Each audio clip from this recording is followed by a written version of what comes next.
Cerita yang kedua, ni pengalaman aku masa dalam universiti dulu.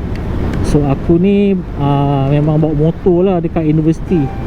So pada satu malam ni aku balik malam, siapkan assignment dan ada latihan dalam universiti. So aku balik dalam 10 dan 11 malam. Air hujan, seram betul. Sejuk weh. Seram sejuk ni. So jadikan cerita, aku lalu satu jalan yang agak popular di kalangan budak-budak universiti. Buah mulut selalu bercakap, ada satu jalan universiti ni di belakang college, ada satu jalan yang orang dianggap agak menyeramkan juga. Jalan ni jarang ada kereta lalu, tapi boleh digunakan.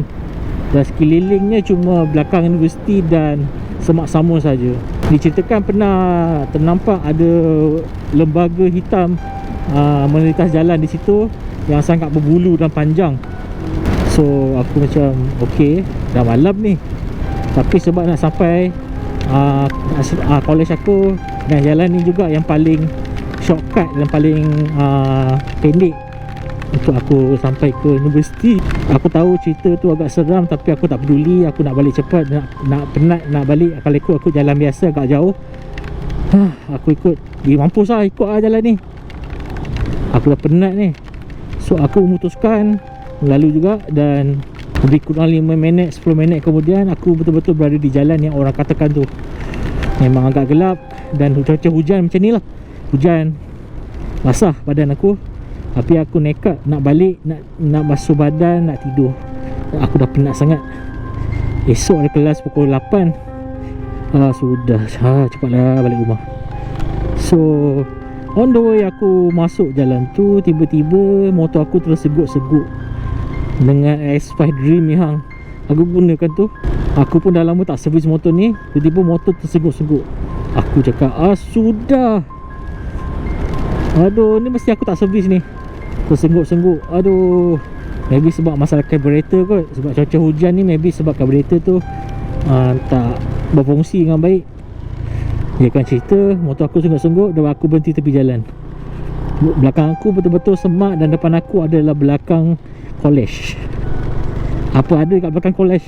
Gelap kot, walaupun college semak samun, jangan cakap lah memang gelap. So aku pun try start motor lagi. Aduh, start lah, hidup. So dalam 5-6 kali ke aku jump start, tak hidup-hidup. So aku try macam mana pun, aku try start, aku tarik choke, semua tak jadi. Aku nak check carburetor pun gelap, aku pun tak ada sumber lighting yang mencukupi. So nak tak nak aku terus jump start je, dan aku start masuk gear 1. Itu kot cara yang paling berkesan untuk start motor. Dan aku turun pada motor, baru dia start nak tolak motor, aku ternampak ada satu kereta kancil warna putih lalu di kawasan itu. Dan aku macam lega sikit lah, at least ada orang yang lalu kawasan ni. Tak ada lega, rasa sunyi sangat. Jadi jangan cerita, semakin dekat dan aku berasa macam nak minta tolong ke tak Try minta tolong dengan dia. Aku pun mengangkat tangan pada kereta kancil tu yang sangat slow tu, dan aku angkat tangan, dan jarak aku dengan kancil tu lebih kurang dalam 20 meter saja. Dan aku terperasan satu benda yang aku rasa pelik. Mana driver? Jeng. Dan aku tersentak pada masa tu. Kereta tu tidak berbunyi enjin, tapi kereta tu bergerak dalam keadaan senyap. So aku macam rasa pelik, dan pada masa yang sama tiba-tiba saya rasa seram. Dan aku tak macam mana, aku rasa macam badan aku rasa keras, berpeluh dengan cuaca hujan semua. So aku gelapnya. Dan aku berasa takut sekarang. So aku pun start motor lagi. Aku start tak ada hidup juga. Shit lah.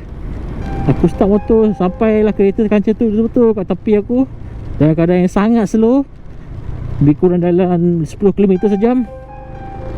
Dan aku memang nampak memang tak ada driver dalam kancil tu, dengan lampu yang terbuka. Dan aku rasa sangat creepy dan pelik dan sebagainya semua lah bermain dalam perasaan aku sekarang. Mak ai gelak nak mampus. Sampai kat tepi, aku macam tak tahu nak buat apa, duduk atas motor je, aku tengok je kereta kancil tu lalu. Sampailah kereta kancil tu betul-betul melintas aku dan aku tersentap lagi. Dan aku nampak seorang pemuda di belakang kancil tu sambil menolak kancil tu. Rupa-rupanya kereta kancil dia rosak. Dan aku tengok brother tu, lah bang, kereta rosak ke bang? Rosak lah.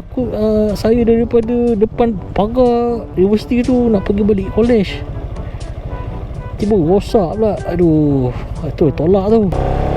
Aku cakap, oish, kental gila brother ni kan.